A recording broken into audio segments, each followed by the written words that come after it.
잠시 기도하겠습니다. 하나님 감사합니다. 뉴욕에 귀한 일을 일으키셨습니다. 하나님의 놀라운 역사가 일어날 줄로 믿습니다. 부족한 종의 입을 통해 전해지는 말씀과 간증이 뉴욕 선교에 조금이나마 불을 지피게 하여 주시옵소서. 예수님의 이름으로 기도합니다. 아멘. 할렐루야. 이렇게 뵙게 돼서 반갑습니다. 아주 뜻깊은 자리에 불러주셔서 너무 감사하고요.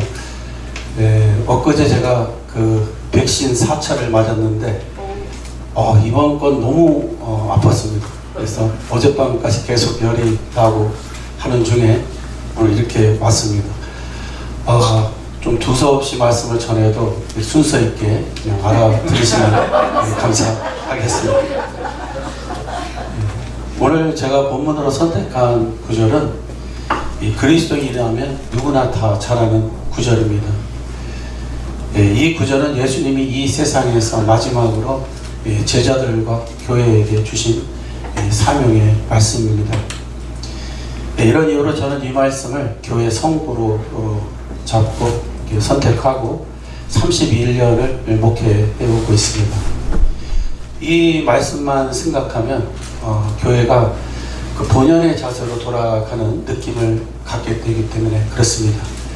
이 말씀만 생각하면 예수님께서 가장 중요하게 여기셨던 게 선교지, 전도지, 그런 생각을 하게 되면서 교회로서의 본연의 일을 하게 됩니다.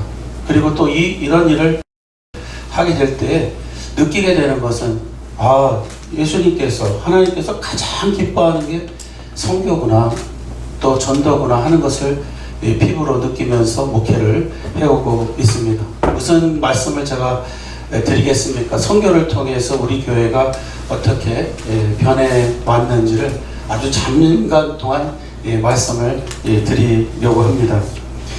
저는 1991년도에 뉴욕 베이사이드에 개척을 했습니다.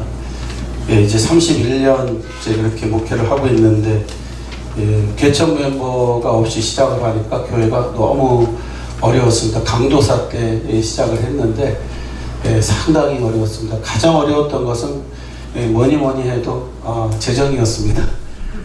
재정이 참 힘들었어요. 그래서 목사 생활비나 또 활동비를 받을 수 없이 그렇게 지내게 되었었는데요. 그 중에서도 가장 저를 고민스럽게 만드는 것은 건물 렌트비였습니다. 이 렌트비 내는 게 얼마나 힘들었는지 3,300불 우리가 내고 있었는데 석 달씩 막 밀려가면서 어려운 그런 개척교회를 이어갔습니다. 그래서 아주 저는 그냥 교회 예배실을 떠나지 못하고 그렇게 몇 년을 렌트비 때문에 이렇게 기도를 했습니다. 참 지금 이렇게 들어보면 유치한 것 같은데 그게 유치한 게 아니고 참 중요한 일이 아니겠습니까? 그런데 어느 날은 제가 기도하다가 느껴진 게 뭐냐면 깨닫게 된 게 참 목회가 힘들다. 너무 힘들다. 그리고 언제까지 내가 이런 목회를 버텨나갈 수 있을까?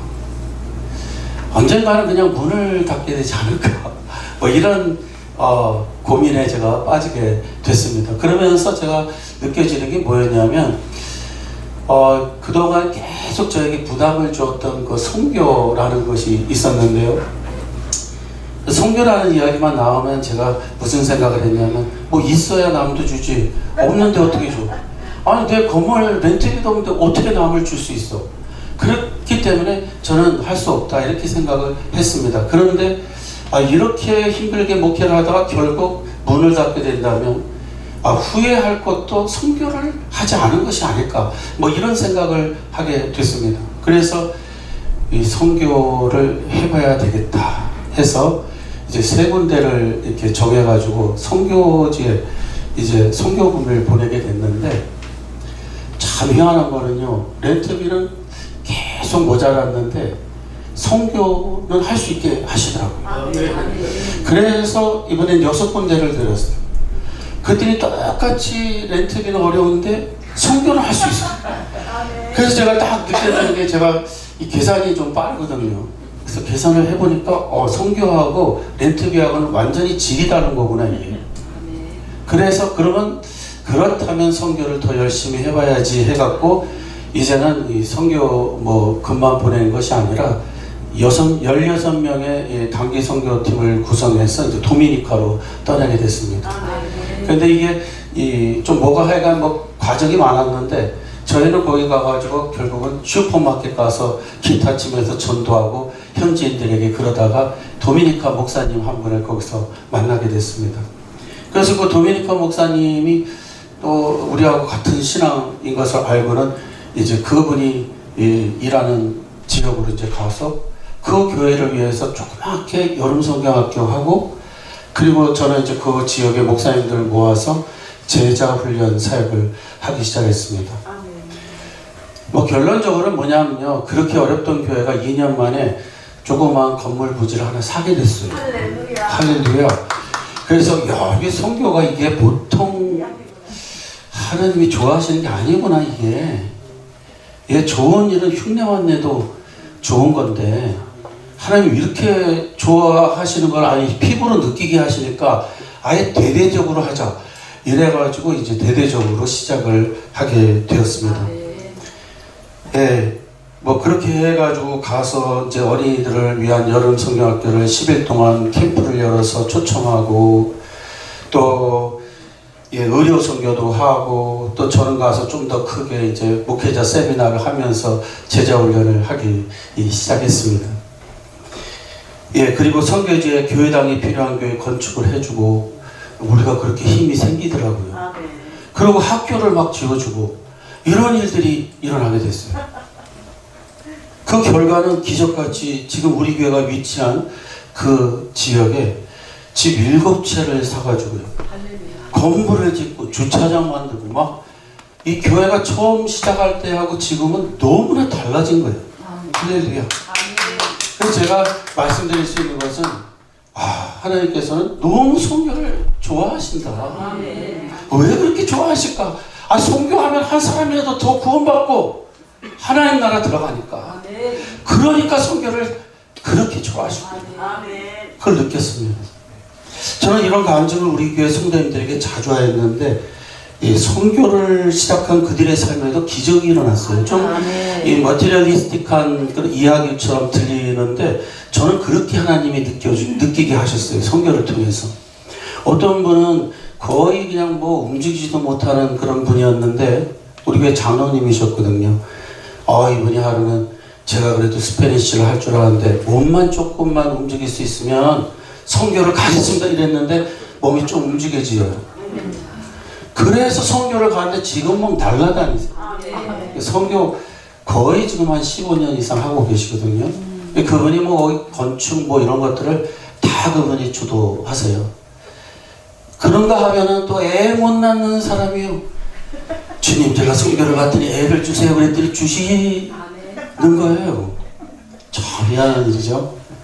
학생들이 비전이 없어가지고 꿈이 없어서 헤매던 학생들이 거기 갔다 오면 비전이 생겨가지고 바뀌는 거예요. 막 의료 계통에 또 일을 하게 되고 사업이 잘 안 되는 분은 선교를 갔다 오니까 사업이 끊이지 않고 그냥 계속 일감을 주시고 뭐 이런 일들이 벌어졌어요. 그래서 온 교회가 선교는 하나님이 무엇보다 기뻐하시는 것이다 하는 것을 저는 지금 우리 교회에서 일어난 일만 말씀을 지금 드리는 겁니다. 제가 이 간증의 이야기를 어디 가서 했냐면 그 캘리포니아 얼바인에 있는 베델 교회에 가서 이제 집회를 인도하면서 이야기를 했어요. 그런데 집회가 끝나고 난 다음에 이 주일이었는데 어느 한 분이 저를 찾아오셨어요. 사무실로. 그래서 누구시냐 그랬더니 자기는 누구라고 그러면서 오늘 목사님을 제가 찾아온 이유는 목사님이 하신 말씀 그대로 자기 삶에 이루셨다는 거예요. 그래서 무슨 일을 이루셨나 그랬더니 선교를 갈 때마다 하나님께서 은혜를 주셔서 자기가 한의사인데 한의원을 20개 이상 주셨대요. 안 놀라시네. 갈 때마다 하나님께서 하나씩 해주시더래요. 저는 그분의 말을 들으면서 참 하나님은 선교를 좋아하신다, 그렇게 느끼게 됐습니다. 저는 이런 일을 하나님이 행하시는 이유는 잘 먹고 잘 사는 이 시대 그리스도인들에게 시청각 교육을 시키는 것이라고 믿습니다. 이 시대에 사는, 이 풍요로운 곳에 사는, 미국에 사는 그리스도인들에게 하나님이 선교를 얼마나 기뻐하시는지를 이 물질적인 방법으로도 보여주고 계시다, 저 그렇게 믿습니다.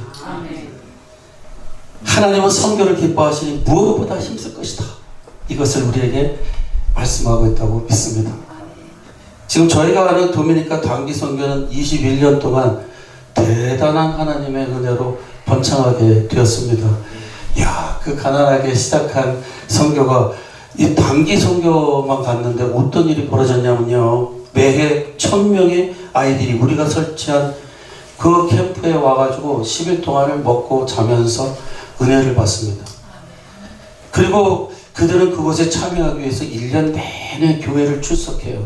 교회 뭐 사람들이 다 올 수는 없으니까 교회 1년 동안 출석하는 아이들 캠프에 데려간다 그러니까 1년 내내 출석을 해서 교회가 날마다 부흥을 하고 있어요. 코로나 오기 시작해서부터는 거기 있는 제자들과 함께 1500명이 되는 아이들에게 빵을 매주 공급하고 있고 마스크를 공급하고 있어요. 현지에서 마스크도 다 제공하시는 분들이 있기 때문에 봉지업 하시는 분들 통해서 만들고 있어요. 그리고 저는 제자훈련단체를 비영리단체로 설립하였고 제자훈련 커리큘럼 만들어갖고 도미니카의 그 운해부 대학이라는 곳에 교수가 되었어요. 제자훈련을 가르치고 있습니다. 할렐루야. 귀족 같은 이야기잖아요. 제가 뭐 스페니쉬를 그렇게 뛰어나게 하는 것도 아닌데 아직도 제가 통역 두고 있거든요. 뭐 이야기는 제가 잘해요. 그런데 강의는 이제 통역을 두고 있는데, 예, 굉장히 참 번창해 가고 있습니다. 그리고 정부에서 이런 일을 하는 우리 교회에 땅을 주셨어요. 그래서 땅을 주셔서 거기에는 지금 이제 아이들을 위한 캠프, 그리고 중남미 지역의 목회자들을 대상으로 한 제자훈련센터를 지금 짓고 있고요. 이미 헌금은 다 들어와 있는 상황입니다. 우리 목사님들도 이제 제가 한번 그쪽으로 모시도록 하겠습니다. 가시면 아주 좋으실 것 같고요. 예, 그리고 또 교부 한 분이 또 땅을 주셔가지고요. 거기에는 이제 이 야구장도 짓고 축구장도 지을 계획을 지금 하고 있습니다. 뉴욕에서 가장 연약하고 힘들게 시작한 교회가 우리 교회라고 생각합니다. 간판을 붙일 돈이 없어서 제 손으로 써서 골판지에다 붙여가지고 비에 젖을까봐 제가 클리어 테이프를 둘러서 간판으로 썼었습니다. 태권도 도장을 빌려서 썼었는데요. 예, 하나님께서 선교를 깨닫게 해주시고 선교를 하기 시작하니까 놀라운 은혜를 하나님이 부어주셨습니다. 하나님은 살아계십니다. 하나님은 선교를 너무 좋아하세요. 이번에 뉴욕 역사상 처음으로 선교대회가 열린다는 말씀을 들었습니다. 엄청 하나님이 기뻐하실 것을 믿습니다. 그래서 저도 동참하기 위해 작은 것을 후원하게 됐고요. 예, 이것은 뭐 너무 작은 건데 하나님께서 기뻐하시는 일을 뉴욕에서 하니까 최선을 다해서 우리는 도와야 된다, 그런 생각을 합니다. 그리고 제가 바라기는 이번 선교대회를 시작으로 해서 뉴욕에 선교의 붐이 일어나기를 주의 이름으로 축원합니다. 각 교회가 부흥되고 그 성도들이 은혜를 받아 은혜 충만한 역사가 일어날 것을 좀 믿습니다. 기도하겠습니다. 하나님 감사합니다. 부족한 종의 입으로 주의 말씀을 증거하게 해주셔서 감사합니다. 선교를 마지막 사명으로 허락하시고 선교를 기뻐하시는 하나님께 영광을 돌리며 이번에 뉴욕에서 펼쳐지는 선교대회가 성공적으로 마쳐지게 하여 주시고 그 불이, 선교의 불이 온 교회로 벗어나게 하여 주시옵소서. 예수님의 이름으로 기도하옵나이다. 아멘.